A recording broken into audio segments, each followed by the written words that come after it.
Hey everybody, what's up and welcome back to today's video guys. And today guys, I'm going to be showing you how to use extra product options for a WooCommerce store. This is a very simple thing to do, so make sure to watch this quick and easy video to the very end and follow my steps correctly so you can make sure this works the same for you and you can do this yourself. But yeah guys, let's get straight into it. So the first thing you want to do is to go ahead and open up the official WordPress website right here at wordpress.com if you've not already, and after opening it up, you'll be greeted by this main page right here, which is the home page where in the upper right corner you want to get started by logging into your account. So go ahead and log in if you haven't already, and after doing so, you'll be greeted by the home page where at the left side screen you can find all the sections you can access, such as home, statistics, upgrades, and so on.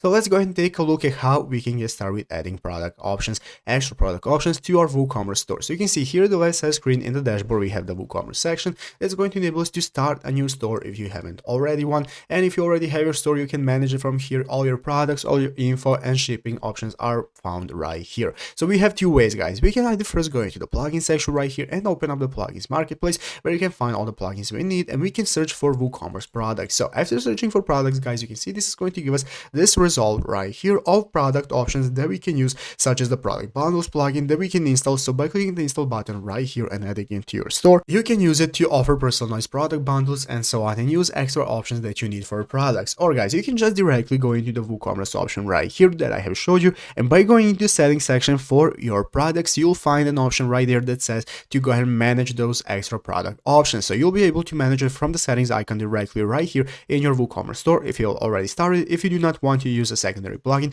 But basically those are two ways you can go for it and to test them out. So I hope this video was helpful. If it was, make sure to leave a like, subscribe to the channel. So you guys, thanks for watching, take care, and bye.